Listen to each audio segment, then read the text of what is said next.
fumaça, buzinas e a busca, faíscas na fogueira, bem de rua, chamusca. Sono tipo slow bro, onde vou, leio vou, até esqueço quem sou. Calçada, barracos e o bonde, a voz ecoa sóis, mas ninguém responde.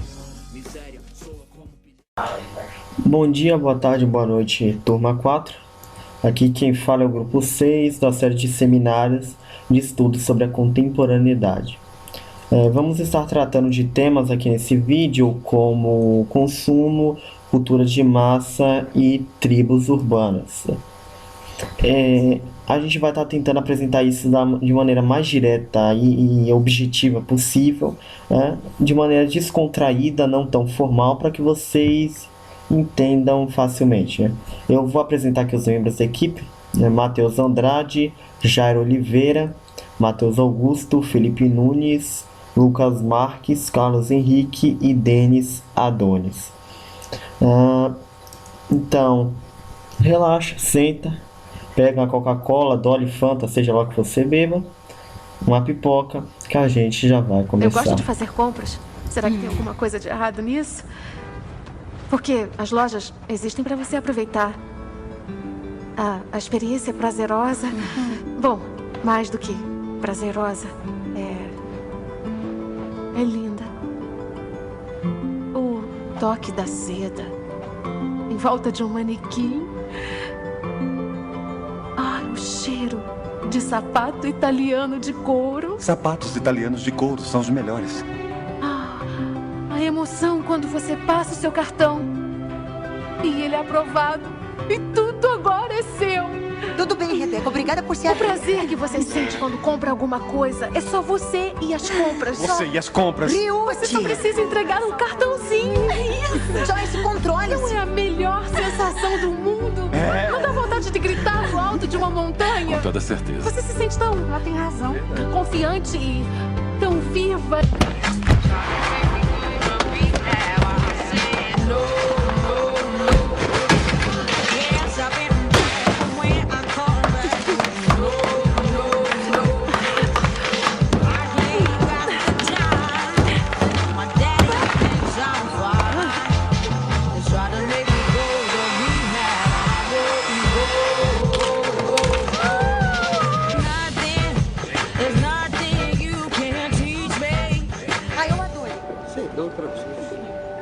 Rebeca, a conta do cartão veio $900. Você não precisa de uma echarpe. Por outro lado, quem precisa de echarpe? Vai fazer meu corte de cabelo parecer mais caro. Pode usar com qualquer coisa. Seria um investimento. Vou levar a echarpe verde. Boa escolha, acabou. São $120. Como prefere pagar? $50 em dinheiro. Pode colocar 30 neste cartão?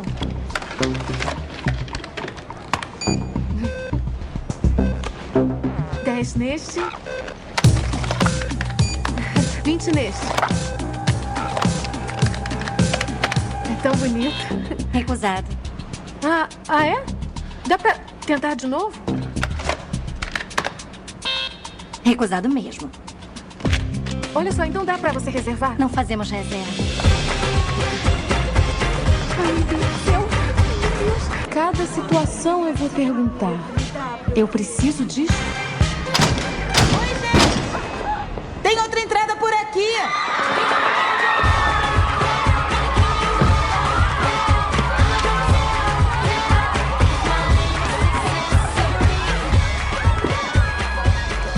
Eu preciso dessas luvas de cachemir porque é inverno e eu tenho mãos. Então é só isso. Eu vou comprar isso, só isso. E eu vou embora. Forte e decidida. Meu Deus! Portas Pucci! 50% de desconto! Eu preciso disso. Eu preciso disso. Eu preciso disso. Não. Me desculpe, mas é que eu vi primeiro. Eu sei, mas você devolveu. Não, eu sei disso, mas eu vi primeiro, então sou eu que vou levar. Só que você tirou as mãos dela. Me dá a bota ou você morre. Olha, eu não sou uma Burberry.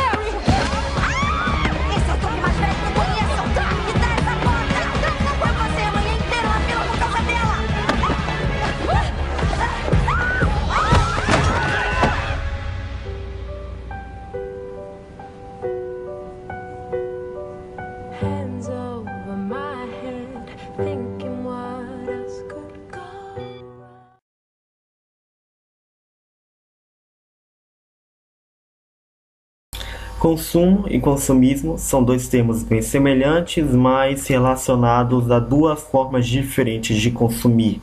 Por exemplo, no consumo, as pessoas adquirem somente o que é necessário para sobreviver, enquanto no consumismo, a pessoa vai estar comprando produtos supérfluos. Essa é a grande diferença, mas cabe aqui o cuidado com a aplicação desse termo supérfluo, porque o que pode ser essencial para mim pode ser não essencial para você. Um jovem que usa um notebook somente para jogos, acessar a internet, assistir seriados, ouvir música, o notebook não tem tanta importância assim para ele. Mas para um programador, né, que vai estar desenvolvendo aplicativos, acessando um banco de dados, o notebook é sua fonte de renda. É por meio do notebook que ele vai estar crescendo socialmente e economicamente. Uma das implicações da lógica consumista é o aumento da criminalidade, porque nem todo mundo é empregado e nem todo mundo tem o nível de educação necessário para estar atuando no mercado de trabalho. Em consequência, uma pessoa que está à margem da sociedade tem uma grande chance, se ela quer ter muito, ela tem um desejo profundo por ter um carro, uma TV LED de 42 polegadas, um smartphone, ela acaba cometendo um crime, um furto, um assalto, seja o nome que você der para isso, ela comete somente para ter acesso àquele produto ou àquele bem. Outro problema gerado pela lógica consumista é o surgimento de doenças como a compulsão obsessiva pela compra. Algumas pessoas se tornam tão dependentes que só querem comprar. Um produto novo chega ao mercado, ela compra. Um produto novo chega ano que vem, ela compra. Semana que vem, ela compra. Ela se torna dependente disso, né? E muitas vezes é preciso de um acompanhamento profissional, isto é, acompanhamento médico, para que a pessoa ela se reabilite, né, e passe a ter um modo de vida e não dependa mais disso. E nós também temos a comprimassa, que eu posso chamar de produtos supérfluos objetivos. Agora atrás eu tinha falado dos produtos supérfluos. O que era supérfluo ou não era subjetivo. Mas independente do que você classifique ou não como não essencial ou essencial, existem produtos que chegam no mercado somente para atender esse tipo de público que está dependente dessa lógica. Por exemplo, a Intel todo ano lança um modelo de processador novo. Placas de vídeo também chegam todo ano sem necessidade alguma, porque o indivíduo, o sujeito, ele já tem um processador, uma placa de vídeo que dá conta das suas tarefas no dia a dia, dos seus jogos e dos seus trabalhos, mas somente porque o novo modelo chegou no mercado, ele procura se atualizar o mais rápido possível, né? Se isso não ocorresse, as empresas estariam lançando todo ano novas placas e novos processadores, porque elas investem em algo que dá retorno, que tem lucro.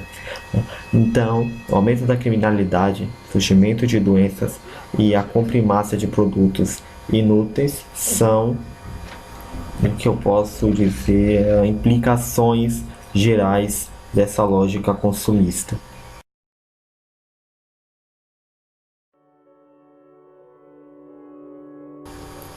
Um dos prováveis berços do consumismo é a Revolução Industrial, porque a industrialização ela vai agilizar os processos de produção. A gente vai passar a produzir de maneira muito mais rápida e em maior quantidade, né, como de maneira nunca vista antes. Quando o homem lidava somente com a agricultura, no período artesanal, isso era impossível.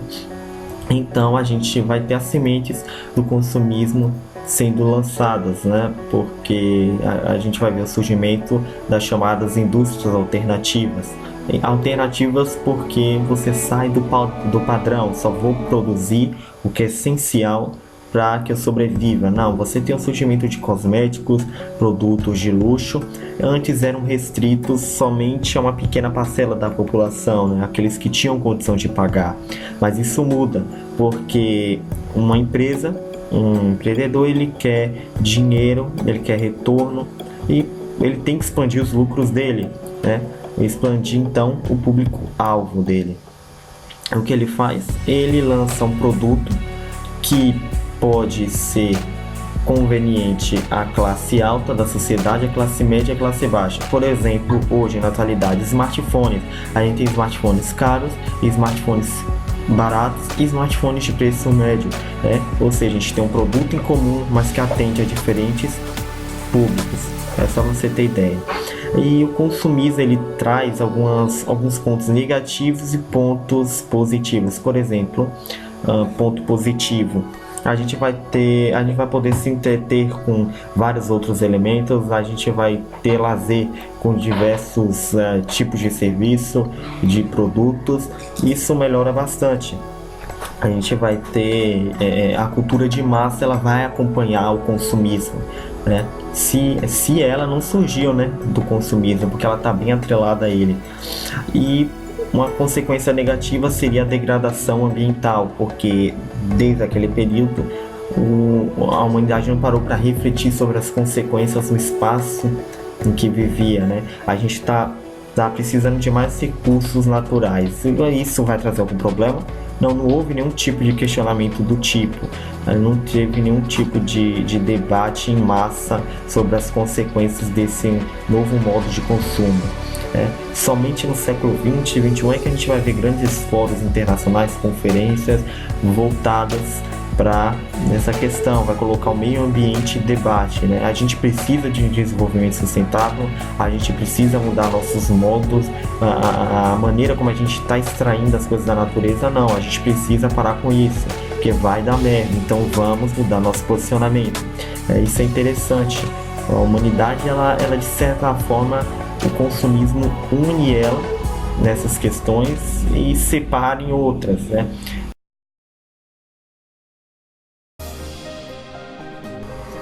O crescimento do consumismo, ele se deve à intensificação da publicidade. Está sendo construída uma obsessão pela compra.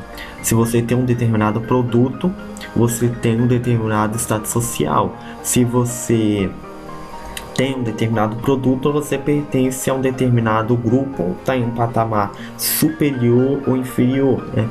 E esse excesso de publicidade, ele está alienando as pessoas massivamente. Foi o que eu falei dos processadores e das placas de vídeo, né? Tem pessoas que já têm um determinado produto, mas querem comprar do mesmo, que chega no mercado só porque é dito novo, pertence à nova geração, e a pessoa, ela compra somente por comprar, ela não compra porque tem real necessidade. Ela já tem um produto em casa que cumpre muito bem suas tarefas, o que ela quer, mas como ela está dentro dessa lógica consumista, ela acaba agindo como, eu vou usar esse termo aqui, como um zumbi, né? Seria um zumbi consumidor.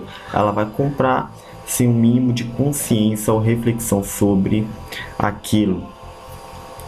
É meio que as propagandas estão estimulando a compulsividade, né, pela compra. E esse excesso, ele também de publicidade, ele vai introduzindo no consumidor um falso sentimento, né, de necessidade para possuir determinados produtos. É o que eu disse agora há pouco. E você está comprando por quê? Porque você tem real necessidade ou porque não tem resposta, né? Você vê, por exemplo, smartphones, uma linha de smartphones sendo lançada. Você tem um smartphone, vou usar X1, ano que vem já lança o X2, na metade do ano vai lançar o X3, e você tá com o seu X1 de boa, mas você tem uma falsa sensação de que precisa estar atualizando, né? Para estar na moda, chame como você quiser. E esse desejo utópico de imprescindibilidade vai criar hordas de consumidores que vão gastar cada vez mais e mais e mais e mais com utensílios supérfluos sem utilidade imediata, né? Em alguns casos, isso vai trazer deficiências nos seus relacionamentos interpessoais, na qualidade de vida. Foi o que eu também falei tempo atrás dos problemas de saúde. Você vai ter que ter um profissional te acompanhando ali para tratar problemas como obsessão compulsiva pela compra, né? São problemas sérios que podem prejudicar seriamente a pessoa. E por outra perspectiva também existe o discurso de ascensão social via consumo, que seria isso.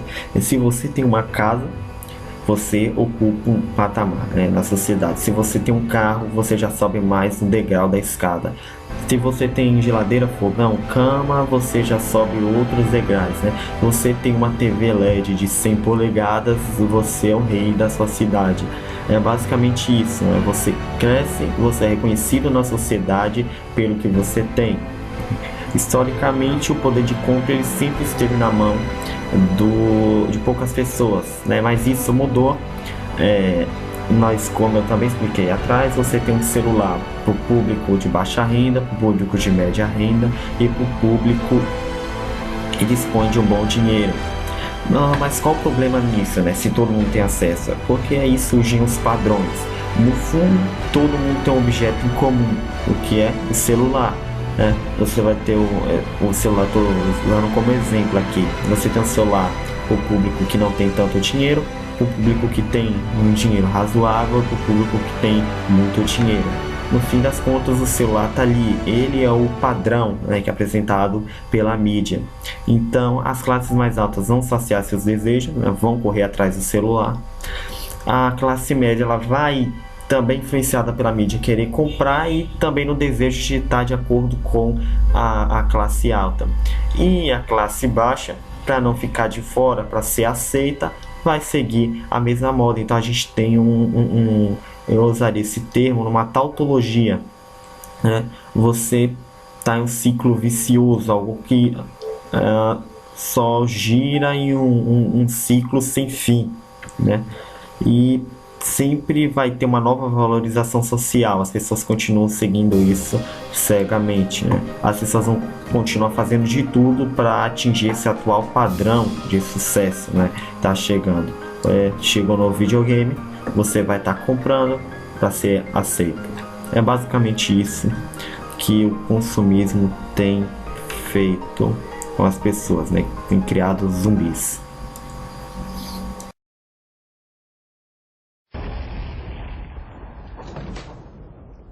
At last. Welcome, Neo. As you no doubt have guessed, I am Morpheus. It's an honor to meet you. No. The honor is mine. Please, come, sit.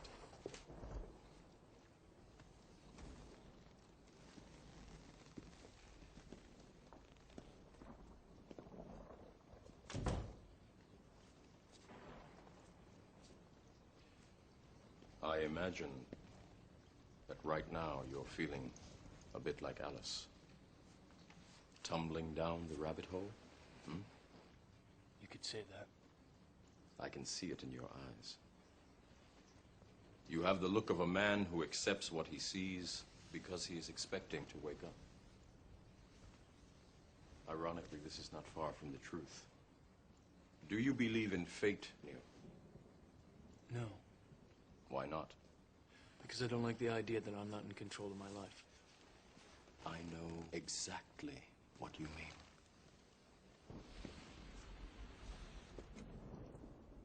Let me tell you why you're here. You're here because you know something. What you know you can't explain, but you feel it.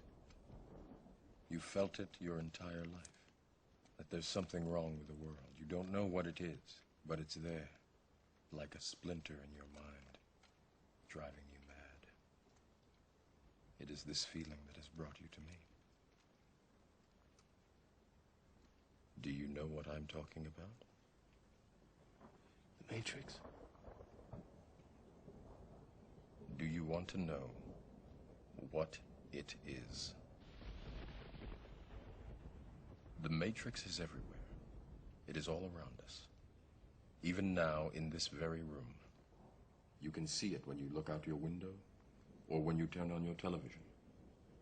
You can feel it when you go to work, when you go to church, when you pay your taxes. It is the world that has been pulled over your eyes to blind you from the truth. What truth?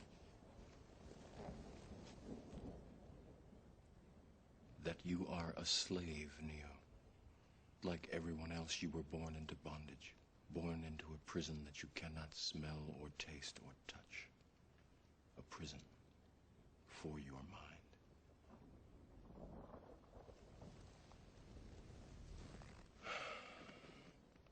Unfortunately, no one can be told what the Matrix is. You have to see it for yourself.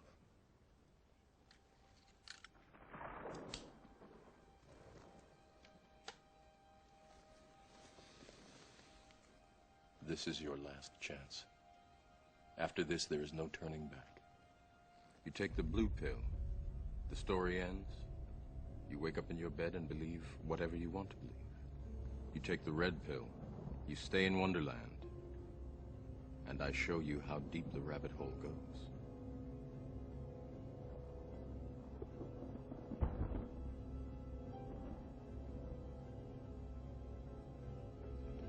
Remember, all I'm offering is the truth, nothing more.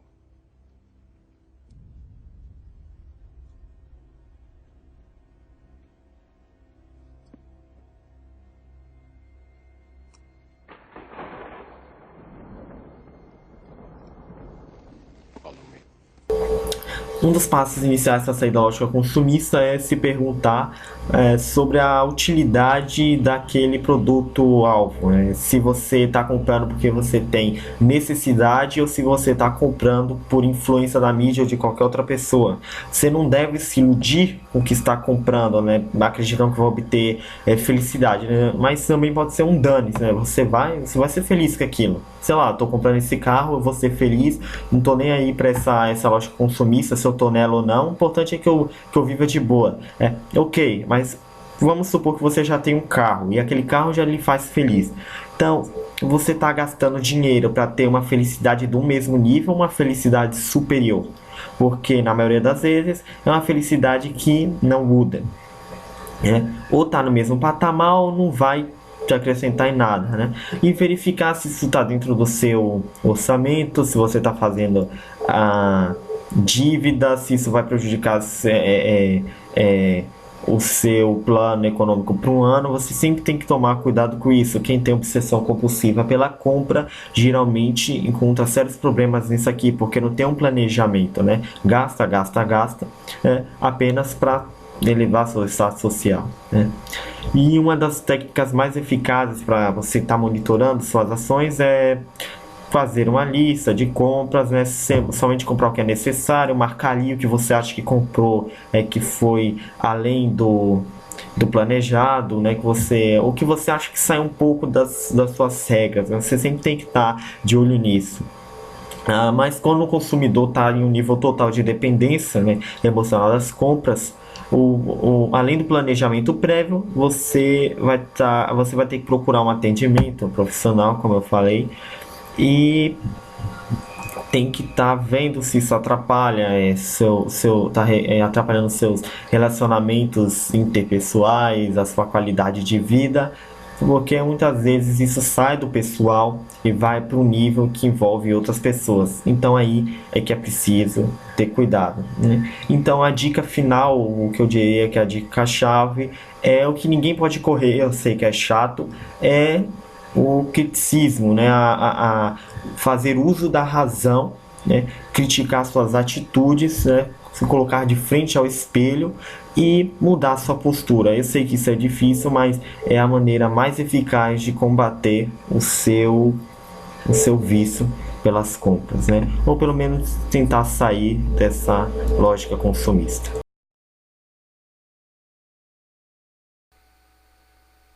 Bom, irei falar um pouco sobre cultura de massa, suas implicações e as reafirmações de culturas locais. O que é cultura? Cultura é o conjunto de manifestações artísticas, sociais, linguísticas e comportamentais de um povo ou civilização. Portanto, fazem parte da cultura de seu povo as seguintes atividades e manifestações, como a música, o teatro, religião, língua falada e escrita, a culinária, forma de organização social e etc. Seja a sociedade simples ou complexa, todas possuem uma forma de expressar, pensar e agir. Portanto, todas têm sua própria cultura, o seu modo de vida. Sendo assim, não existe cultura superior ou inferior, melhor ou pior, mas sim culturas diferentes. Aí vem a cultura de massa. Cultura de massa, ou cultura pop, é o produto realizado pela indústria cultural, com o intuito de atingir a massa social, considerando massa em seu sentido de coesão e quantidade. Portanto, cultura de massa é o meio e o fim pelo qual se submetem as mais variadas expressões culturais a um ideal comum e homogêneo, tendo em vista que a cultura de massa tem a propriedade de absorver os antagonismos e anteceder distinções sociais, étnicas, sexuais, transformando-se em produtos para o consumo no mundo de consumidores livres. A cultura de massa veio com o nascimento do século XX e dos novos meios de comunicação que ficaram sob o domínio da massa. O cinema, o rádio e a televisão ganharam destaques e homogeneizaram os padrões da cultura. Produto de uma atividade econômica de larga escala, está vinculada inevitavelmente ao capitalismo industrial, acabando desta forma por oprimir as demais culturas, buscando os gostos culturais da massa para aumentar suas vendas. A cultura de massa compromete-se no ritmo e a história em movimento. Os tipos mais comuns de meios de comunicação em massa hoje são a televisão, o rádio, o jornal e principalmente a internet. Suas implicações são: com a consequência das tecnologias de comunicação surgidas no século XX e das circunstâncias configuradas na mesma época, a cultura de massa desenvolveu-se ao ponto de ofuscar os outros tipos de cultura anteriores e alternativas a ela. Antes de haver o cinema, o rádio e a TV, falávamos-se de cultura popular, em oposição à cultura erudita das classes aristocráticas. Em cultura nacional, componente da identidade de um povo. Em cultura, em geral, como um conjunto historicamente definido de valores éticos e morais. E num número tal de culturas que, juntas, interagindo, formavam identidades diferenciadas das populações. A chegada da cultura de massa, porém, acaba submetendo as demais culturas a um projeto comum e homogêneo, ou pelo menos pretende essa submissão. Por esse produto de uma indústria de porte internacional e mais tarde global, a cultura elaborada pelos vários veículos esteve sempre ligada ao poder econômico do capital industrial e financeiro. A massificação cultural, para melhor servir esse capital, recorreu à repressão às demais formas de cultura, de forma que os valores apreciados passaram a ser apenas os compartilhados pelas massas. Agora vou falar um pouco sobre a reafirmação de culturas locais. A identidade cultural significa ter os próprios valores culturais. O modelo de desenvolvimento capitalista imposto desrespeita a diversidade das culturas, civilizações e religiões. O desenvolvimento econômico pode eliminar tradições e heranças culturais. Os meios de comunicação de massa produzem ritmos acelerados, bem simbólicos, visando o consumo total. Há uma outra cultura que resiste aos meios maciços de comunicação, a cultura popular e a cultura erudita. Na primeira, as participantes têm necessidade de interagir com os eventos. A segunda tem liberdade interior, autonomia e consciência de universalidade. A globalização leva uma cultura, produtos e serviços comuns aos mercados mundiais, mas os mesmos produtos e serviços têm significados diferentes para as pessoas de cada cultura. Isso deve ser respeitado. Há uma necessidade de uma civilização baseada na diversidade. É necessário respeitar hábitos e costumes de cada nação e evitar a homogeneização de seus valores. Uma solução seria uma transição gradual para a globalização, cabendo à sociedade decidir o que deseja fazer, se deseja preservar as tradições ou aderir à modernidade. A imposição ocidental, em nome da globalização, afeta muitas identidades culturais, introduzindo novos conceitos capitalistas e consumistas aos valores tradicionais. Mas, por outro lado, os valores estão enraizados nas pessoas, que dificilmente algumas culturas irão acabar.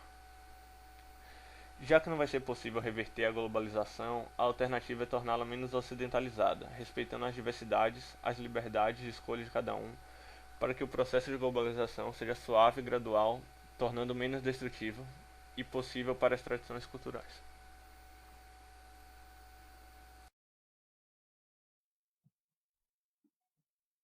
As tribos urbanas, também chamadas de subculturas ou subsociedades, ou metropolitanas ou regionais, São constituídas de microgrupos que têm como objetivo principal estabelecer redes de amigos com base em interesses comuns.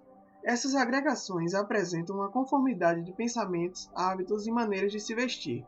Um exemplo conhecido de tribo urbana são os punks. A expressão tribo urbana foi criada pelo sociólogo francês Michel Maffezoli, que começou a usá-la nos seus artigos a partir de 1985. A expressão ganha força 3 anos depois, com a publicação do seu livro O Tempo das Tribos. Segundo Maffezoli, o fenômeno das tribos urbanas se constituiu nas diversas redes, grupos de afinidades e de interesse, laços de vizinhança que estruturam nossas megalópolis. Seja ele qual for, o que está em jogo é a potência contra o poder, mesmo que aquela não possa avançar senão mascarada para não ser esmagada por este. A cultura das tribos urbanas é informal, bem diferente das organizações ligadas ao burguesismo permeadas pelo nosso taylorismo ocidental, que rejeita a emoção e os sentimentos coletivos, coisa típica de uma cultura empresarial. O neotribalismo pratica uma solidariedade orgânica, que vai de encontro a essa solidariedade mecânica dos indivíduos racionais do capitalismo. Como metáfora explicativa, Maffezoli invoca 2 deuses do panteão grego, Apolo e Dionísio, 2 figuras opostas, Apolo representando a razão e Dionísio representando o mundano, o terreno. Esses grupos não têm projetos ou objetivos específicos, a não ser pelo partilhamento no aqui e agora. As tribos reforçam o sentimento de pertença e favorecem uma nova relação com o ambiente social. A proximia das tribos é uma faca de 2 gumes. Ela pode, por um lado, ser expressa pela tolerância. Um exemplo disso é a tribo dos Kluberes, incentivados pela filosofia PLUR, paz, amor, unidade e respeito. Os frequentadores das redes são incitados a respeitar o meio ambiente e outras pessoas, independente de credo, raça, religião, gostos e opiniões. A outra face dessa homossocialidade tribal é a exclusão do diferente a partir da violência, coisa bem presente no fanatismo e no racismo de algumas tribos. Os boneheads, em geral, enquadram-se aí, tendo como inimigos declarados os negros, estrangeiros, gays, comunistas e militantes ativistas de extrema esquerda, anarcopunks e redskins, por exemplo. O neotribalismo não se opõe frontalmente ao poder político como o faz o proletariado.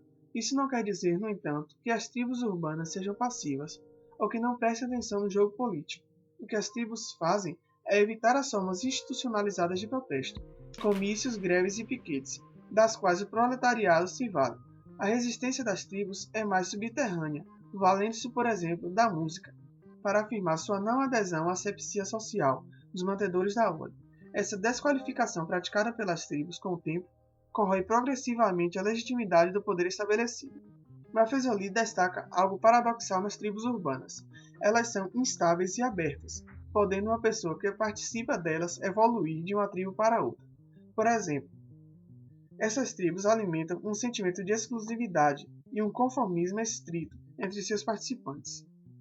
Há de se questionar até que ponto é verdadeira essa convivência entre tribos apregoada por Maffezoli. Rivalidade entre tribos urbanas, Moods e Rockers, por exemplo, tem sido registrada desde os anos 60 na Inglaterra. Desde então, os conflitos vêm crescendo bastante.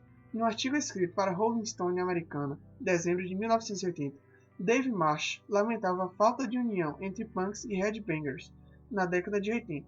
Os conflitos recentes entre punks e carecas paulistas, cujo fato mais marcante foi quando carecas do ABC obrigaram 2 jovens a pular de um metrô em movimento. Como assinalara o próprio Maffezoli, o pós-modernismo retoma muitos elementos do pré-modernismo, mas já corrompidos por resíduos do modernismo, a exemplo do rock. As tribos urbanas mais conhecidas são hippies, grupos surgidos nos Estados Unidos a partir do movimento de contracultura de jovens estudantes do final da década de 60, os quais contestavam o poder hegemônico do modelo econômico, as guerras e as injustiças sociais. Esse movimento esteve pautado em valores de paz, da natureza, do amor e da vida em comunidade. Com isso, os adeptos adotavam um modo de vida comunitário e libertário por meio de uma vida nômade. O lema dos hippies é paz e amor, ou faça amor, não faça guerra. O estilo da moda hippie é constituído de roupas coloridas, cabelos e barbas compridas, saias longas e calças boca de sino. O maior evento emblemático da cultura hippie foi o Festival de Música de Woodstock, realizado entre os dias 15 e 18 de agosto de 1969, na cidade de Bethel, Estados Unidos. Foram 3 dias de festival com cerca de 400 mil pessoas. Punks. Esse grupo surge em meados da década de 70, na Inglaterra, nos Estados Unidos e na Austrália, inspirado nas ideias anarquistas e nihilistas, propondo assim a liberdade individual. Possui um estilo próprio, com preferências musicais, ideologias e rejeitam os ditames da moda. Por isso, suas vestimentas são calças rasgadas, normalmente justas, coturnos, jaquetas de couro, além de acessórios como anéis, piercings, correntes e um penteado radical, moicanos. Góticos. Os góticos são um grupo originado na década de 70 nos Estados Unidos e na Europa, e sua ideologia é o luto pela sociedade. Dessa maneira, a moda gótica é marcada pelo uso de cores frias, comportamento introspectivo e depressivo. Os góticos cultuam as sombras, costumam frequentar cemitérios e apreciarem poesias românticas. Emos. A abreviação do termo em inglês é Emotional Hardcore, Emocore. Esse grupo é uma vertente do hardcore e surgido na década de 80 nos Estados Unidos, marcado pelo lirismo musical e atitudes negras e emotivas. A moda desse grupo é baseada nas franjas escorridas, olhos pintados, roupas escuras, com estampa xadrez, tênis coloridos, acessórios como piercings, alargadores, cintos, etc. Hoje em dia, muitos jovens adeptos a esse estilo migraram para uma outra tribo urbana denominada From UK, na qual seus adeptos utilizam roupas mais coloridas e admiram a popularidade nas redes sociais. Skinheads. O movimento skinhead, em inglês cabeça raspada, teve sua origem na Inglaterra, na década de 60, num movimento dos jovens proletários que se uniam para ouvir estilos musicais como o soul, o ska e o reggae. No tocante ao estilo, os skinheads usam cabeça raspada, suspensórios, blusas com remendos, calças jeans dobrados e coturnos. Atualmente, o movimento skinhead possui um caráter ultranacionalista conservador, mediado por atitudes xenófobas, racistas e homofóbicas. Nerds. Nerd é um termo que descreve de forma estereotipada, muitas vezes com conotação depreciativa, uma pessoa que exerce intensas atividades intelectuais, que são consideradas inadequadas para a sua idade, em detrimento de outras atividades mais populares. Por essa razão, o nerd muitas vezes não participa de atividades físicas e é considerado um solitário pelos seus pares. Pode descrever uma pessoa que tem dificuldades de integração social e seja atrapalhada, mas que nutre grande fascínio por conhecimento ou tecnologia. Sendo assim, o nerd não é, em todos os casos, o mais inteligente ou esperto, mas aquele que se interessa por assuntos, desde conhecimentos em geral a animes e séries de ficção científica, que são ignorados pela maioria. Há muitos subgrupos de nerds, dentre eles destacam-se geeks. Em alguns lugares, também chamados de tecnonerds, são os nerds cujo interesse volta-se especialmente para a tecnologia, ciência e informática. Gamers. Jogadores compulsivos de videogames. Retro games. Jogadores compulsivos de videogames, evidentemente ultrapassados inferiores. Card gamers. Os jogadores compulsivos de card games. Board gamers. Os jogadores compulsivos de jogos de tabuleiro. RPGistas. Os jogadores de role-playing games. RPG, normalmente sobre temas medievais. Fanbase ou fandom, um grupo caracterizado por ser fã de uma obra ou conjunto de obras específicas, como Senhor dos Anéis, Star Wars, Star Trek, Babylon 5, Arquivo X, Harry Potter e Stargate. Otaku, fãs de animes, mangás, de desenhos japoneses e convenções de cosplay, onde se dizem interessados pela cultura e línguas japonesas. Fanboy, fanfiction, fandom, fanpost. No Brasil, chama-se CDF, um indivíduo inteligente que se dedica muito aos estudos. Usa-se a sigla ou acrônimo CDF, significando cabeça de ferro ou crânio de ferro, devido aos extensos períodos que a pessoa fica estudando, o que é confundido por muitos com o nerd, onde este pesquisa estuda seu objeto de apreciação e o CDF se concentra em matérias matemática ou ciências, por exemplo.